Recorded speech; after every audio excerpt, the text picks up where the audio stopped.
dalam upaya memecahkan masalah relasi antara Islam dan dunia modern yang menimbulkan ketegangan, baik ketegangan kebudayaan maupun ketegangan politik, itu adalah suatu gagasan yang dikemukakan oleh seorang pemikir Muslim Indonesia, Kunto Wijoyo, dengan gagasannya mengenai objektifikasi.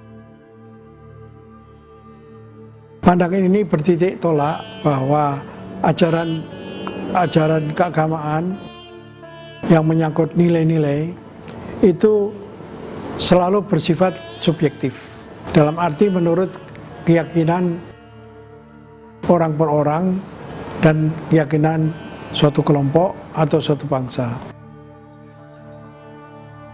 Nah, apabila ajaran-ajaran yang bersifat absolut itu diterapkan kepada suatu masyarakat yang bersifat plural, yaitu mengikuti berbagai macam agama dan kebudayaan yang berbeda-beda, maka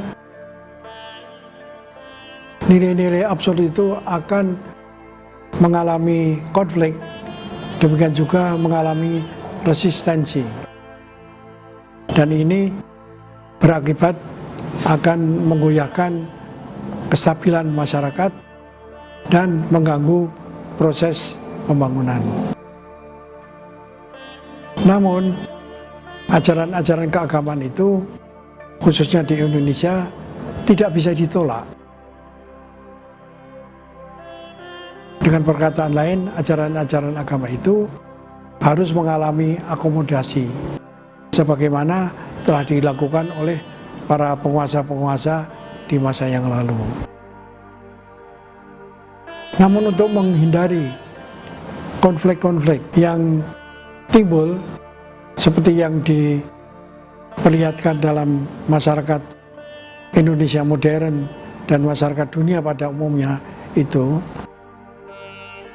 maka diperlukan suatu cara atau pandangan tertentu atau pendekatan tertentu untuk bisa mengharmoniskan hubungan antara agama dan negara melalui apa yang disebut objektifikasi.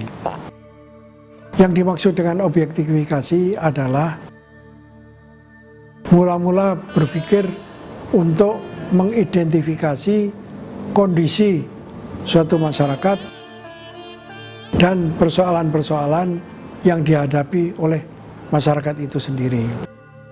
Misalnya saja adalah masalah kemiskinan. Jadi objeknya adalah soal kemiskinan. Yang harus dipecahkan adalah masalah kemiskinan. Jadi bukan memberikan doktrin itu sendiri. Nah, setelah kita mengetahui sebab dan akibat dari masalah kemiskinan itu, maka kita berusaha untuk menengok kepada ajaran agama Islam dan ajaran agama-agama yang lain. Mana di antara ajaran-ajaran agama itu yang bisa memberikan solusi terhadap masalah kemiskinan. Demikian juga terhadap masalah keadilan, masalah kekuasaan yang otoriter, dan sebagainya. Itu perlu dirumuskan dulu di dalam wacana yang disebut juga adalah sebagai wacana ontologi. Dari wacana ontologi itu dikembangkan metodologinya atau pendekatannya atau cara pemecahan masalahnya. Tentu saja metodologi itu harus sesuai dengan pokok-pokok persoalan yang dipersepsikan oleh seorang pemikir atau seorang ulama.